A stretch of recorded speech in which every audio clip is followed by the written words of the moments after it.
Hello, and welcome to another conversation with Crystal Marie. I am Crystal Marie Seeley, and I would like to welcome you to do as you wish with what you find here in terms of whatever you're moved to do in love for yourself first, and then in general after. By that I mean anything you come across, may you embrace what resonates and release what doesn't. And that can be anything. I want to add a disclaimer to my content here. Anything you find on the feminine, on authenticity, on mindfulness or intuition is all based on my own intuitive journey. It is not based on my MBA or my background in science and ecology. It is not based on any of that. And the invitation here is for you to do the same if you so choose. This video I decided to make because I wanted to share some insight that I just got.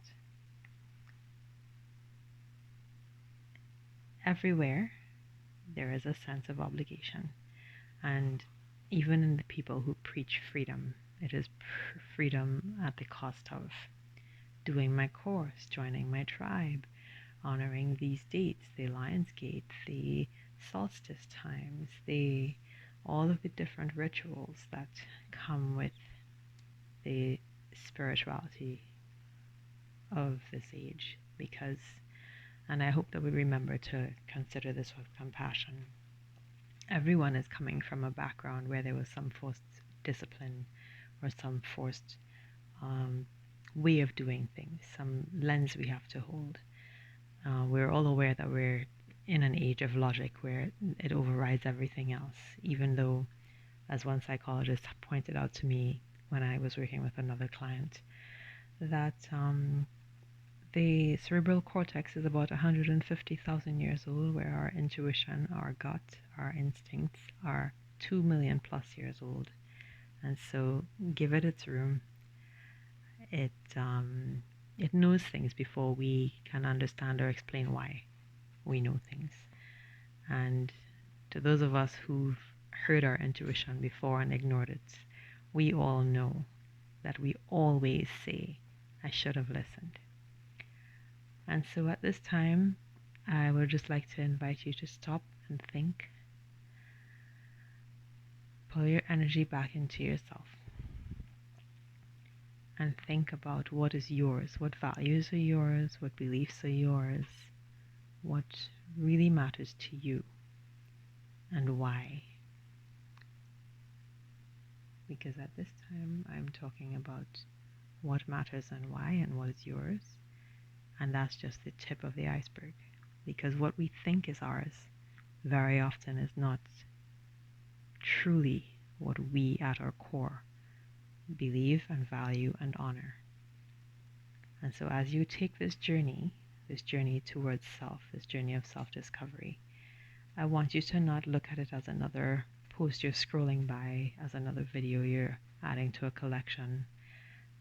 I want you to really stop for a moment and love yourself for where you are. Yes, the good things and the things you'd like to improve. And just check in with all the things you think you believe, and if you truly still believe them, and where did they come from. And as you begin to do this, you'll find your intuition will begin to get clearer and louder, because you're not silencing it in order to hold on to something else. When you're in a state of true discovery, of exploration, of learning, you're not trying to hold on to ideas that exist, of hold on to things that you're supposed to be. And it allows you to truly see what's yours and what's not. Things almost sort themselves out for you when you allow yourself to truly just be.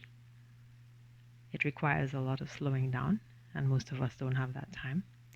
You can see that I'm doing this at 9-something p.m. Eastern time. But wherever you find the time, whether it's 5 minutes, 5 seconds, even if it's just a moment to say, aha, this feeling is telling me that this is not mine. It feels like an obligation rather than a truth. And remember too, this time is full of critique around things like follow your bliss. It's full of critique for owning your truth. It's full of critique for a whole lot of things because it doesn't suit anybody's purposes for you to change the world they're living in if they're comfortable with it. But that is not your business. What is important is that if you're going to really make a contribution to this world that you have been giving all of your time and energy and whatever else to, then it has to come from a place of who you truly are. Otherwise, what you're offering is no different than what's already out there, and that isn't what the world needs. If you look around, you'll see that the world truly is changing. It is truly changing. And whether you're looking at this from a spiritual lens, from an intuitive lens, from an energetic lens, from the lens of relationships that have been lost in favor of career or work, or career that has been lost in favor of toxic relationships, etc. Whatever it is for you, that is true. Whatever is moving you to recognize that the world is changing, whether it's just your personal world or you can actually see that the world around you is changing. Take a step back and see what you want your life to be in this new world that's coming your way. And that is very real. It is very real. I saw someone, Perry from You Are Creators, was talking about taking a childlike approach to visualizing and manifesting the world that you want. He's talking about play pretend. And if you have any toddlers or young children in your life, you would know what that looks like. It's okay for us to take a page from their books. They are here to teach us a lot more than we think we know. Take a page from their books and start pretending that you have everything that you want, that the life that you want is available to you now, and that you are living that you're already that person. And see what your body feels like. See what your emotions, what your energy feels like. And start from there to see where you want to go and what you want this life to look like. I hope that this has given you just a moment to pause and be with yourself and be okay with yourself, and a sense of permission that you do not need from me but from yourself, to just be okay with whatever you find on this journey of self-discovery. And know that those in your life who are not okay with it, even if they fade, there are stronger relationships coming your way. I know that. I've lived that, and I'm living another wave of it. And I just want to send that encouragement out to you as well. If you follow me anywhere, you will find that I do not state my position on certain things very, very much. What I do say is whatever side of the fence you're on, remember to do it with love and compassion. Because when the truth about everything comes out, whatever side you're on, you don't want to know that you've thrown away relationships for a battle that was never yours. And that is what always happens in the world that we're leaving behind. So, if you can step back and step into love, understand that you're always operating from a place of less information or information overload that is making it difficult to process and decipher what is fact and what isn't. It allows you to invite your intuition to the conversation, to build your intuition, to develop that self-trust that allows it to be strong enough so that you say, I don't know why, but I know this is BS and I know this to be true.